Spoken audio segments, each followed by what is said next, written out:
Sabias que você está sendo enganado pelos seus líderes religiosos? Padres, pastores, presbíteros e por aí vai. Será que eles realmente acreditam que Deus existe? Será que eles realmente acreditam que a Bíblia é um livro que foi inspirado por um ser sobrenatural e todo-poderoso? Bom, eu sou Richter Tomatala, também conhecido como Detetive da Fé. Se você quer saber mais sobre esse detalhe, fica até o fim, porque tenho coisas interessantes para compartilhar contigo.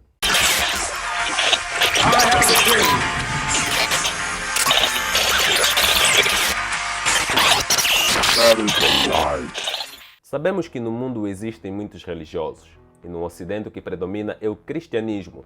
Os cristãos constroem templos, constroem igrejas para poderem cultuar Deus. Só que eles são guiados por líderes, onde se tem padres, pastores, presbíteros. Vai depender muito da denominação cristã, não é? Mas aí que entra um detalhe interessante. Muitos, não todos, mas muitos desses líderes não acreditam em Deus. Só estão lá para explorar os fiéis, que são aquelas pessoas que realmente acreditam que existe um ser sobrenatural ou mesmo um plano espiritual onde habita esse Deus, que tem um plano maravilhoso para a vida delas. Mas os líderes acabam enganando esses fiéis. Não somente exploram, mas também como enganam, fazendo uso da fé, o uso da Bíblia. E é sobre isso que eu vou conversar com vocês hoje. Então, alguns aspectos, alguns pontos vão nos fazer entender do porquê que há líderes religiosos que exploram muitas pessoas, que enganam muitas pessoas, que infelizmente não procuram se ater profundamente no que a Bíblia ensina. Abre aspas. É bom ressaltarmos aqui que nem todo líder religioso é charlatão. Existem sim pastores, padres e por aí vai que realmente acreditam em Deus e que realmente tomam a Bíblia como um livro sagrado e as histórias que aconteceram lá como fatos. Fecho aspas aqui.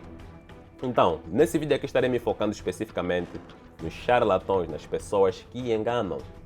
O que acontece? Em primeiro lugar, muitos deles fazem uso da culpa. A culpa também está atrelada à religião em si, ao cristianismo em si.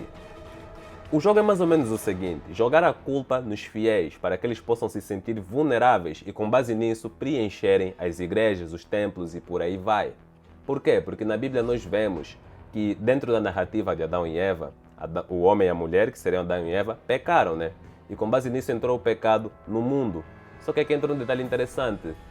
De acordo com isso daqui, prega-se que nós todos, a humanidade toda, descendeu de Adão e Eva. E se hoje existe sofrimento e males no mundo, é porque nós estamos pecando, estamos pagando pelo pecado também de Adão e Eva.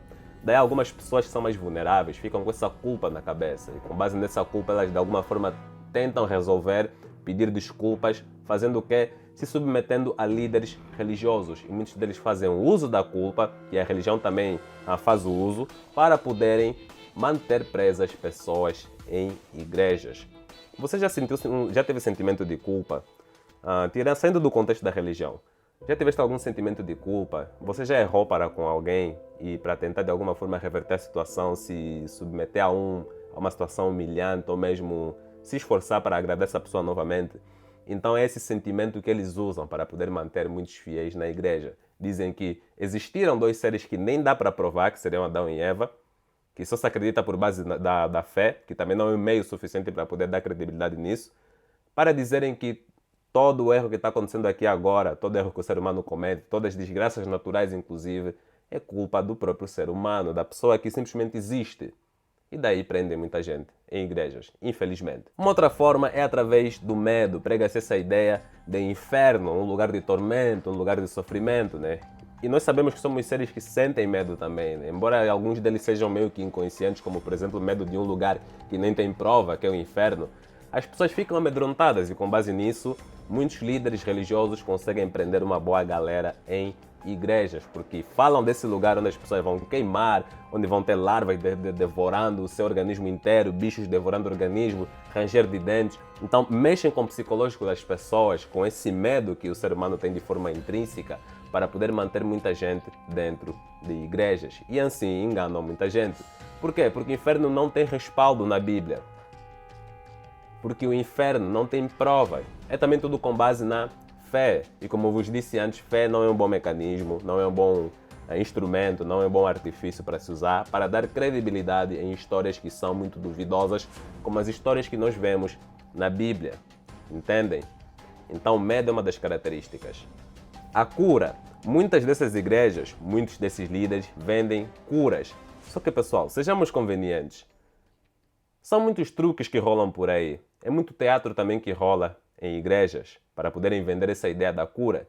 E muitos líderes religiosos se beneficiam com essa ideia da cura, porque o ser humano no seu desespero também quer uma vida boa, não quer sofrer por uma enfermidade, quer, sei lá, regenerar um membro que perdeu que era muito necessário, como um braço ou uma perna, entendem? E daí se submete a esse tipo de coisas, vai procurar cura. E geralmente igrejas vendem essa ideia de cura com um poder sobrenatural, com um poder mágico, com um poder de um Deus todo-poderoso. Onde a ciência e a medicina acabam falhando por não ter ainda descobertas novas, né, por causa dessa limitação, entra o campo religioso e é lá onde se aproveitam de muitas pessoas. E muitos líderes religiosos pegam nisso daí bonitinho, vendem cura em igrejas e com base nisso também lucram um pouco, né? Mas enganam muita gente com essas falsas promessas de poder tornar a saúde da pessoa melhor. Só que aqui entra um porém. Pessoas com membros amputados, pessoas com doenças terminais, entendem? Não acabam sendo curadas. Ou continuam amputadas ou morrem. Essa aqui é a grande questão. E isso a religião não consegue fazer. Os líderes religiosos não conseguem fazer isso. Por isso é que devem ficar atentos. Quando você ouve falar por aí que não, mas o meu primo tinha uma dor de cabeça, foi curado. Ah, mas o meu... Ouvi um cara meu assim que é afastado, mas já vi ela algumas vezes, era paralítico e foi curado. Tem que investigar sempre esse tipo de coisas, porque sempre envolve um truque por trás daquilo. Ou combinaram, ou é uma outra coisa assim do gênero, né? Por isso é que devem ser muito céticos e questionar esse tipo de coisas que rolam em igrejas. Se você viu um vídeo, não se baseie somente naquele vídeo, porque pode ser muito duvidoso. Se você não tem conhecimento das pessoas que estão envolvidas, por exemplo, num processo de cura que ocorreu na igreja, então não dê crédito, porque você não conhece lá ninguém, pode estar te enganando na cara dura. E tem líderes religiosos que são muito bons nisso daí. E um outro esquema que usam para enganar as pessoas são as falsas promessas. As falsas promessas podem ser materiais ou mesmo espiritual. Vou começar pelas falsas promessas materiais. Existem igrejas cujos líderes vendem muito essa ideia de que se você vir para cá, se você orar para Deus, se você fizer isso, aquilo, blá blá blá, você vai ter ganhos monetários, você vai ter ganhos de bens materiais como casa, carros, muito dinheiro e por aí vai. Prosperidade, resumindo tudo, né? Isso é um engano que muitos fazem. Não é à toa que nós vemos, por exemplo, igrejas que são mega igrejas, onde se vende ideia de ganhos de capitais. Está sempre lotado, tem sempre muita gente, porque muitas pessoas querem melhorar suas condições de vida, querem viajar daqui, dali, querem tirar uma férias daqui, dali, curtindo no lugar X, Y, Z, querem cuidar da família, querem ter uma família bem cuidada, por isso precisam de dinheiro, precisam de bens materiais para isso, né? E por aí vai. E geralmente a gente vê esse tipo de igrejas lotadas, mas os líderes dessas igrejas vendem essa ideia, enganando as pessoas, dizendo que elas vão ter ganhos monetários.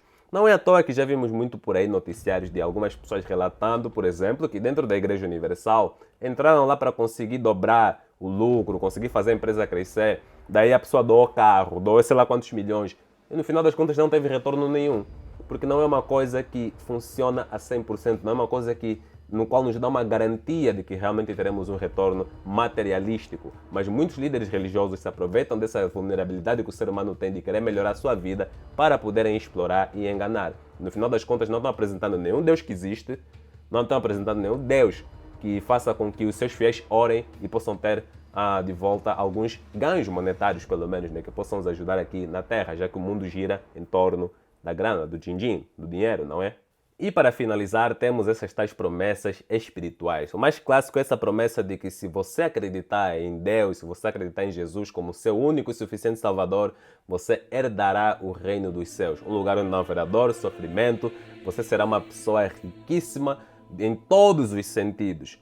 Então tem igrejas que fazem uso disso daqui, há líderes religiosos que fazem uso dessa ideia, vendem esse lugar que nem eles nunca pisaram, para poderem te dizer que, se você continuar aqui na minha igreja, se você continuar entre essas quatro paredes, se você continuar doando, dando dízimo, o que te aguarda será um reino maravilhoso onde não haverá dor e sofrimento. Só que é uma falsa promessa, porque eles, em primeiro lugar, como eu estou dizendo em outros pontos, não conseguem provar nada disso. É tudo com base em fé.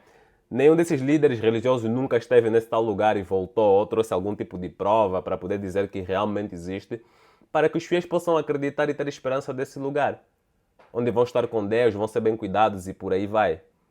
Em outras palavras, há fiéis que simplesmente desperdiçam sua vida aqui, a única vida que têm na Terra, esperando por um lugar espiritual onde tudo vai estar bem, só por causa de uma promessa que não há nem 100% de garantia de que é real, infelizmente. Então, se você acompanhou esse vídeo até o fim, meus parabéns. É para você ficar ligado. Seja mais cético. Questione mais na sua igreja. Pergunte se os modos que estão sendo utilizados realmente correspondem àquilo que é o evangelho que você acredita.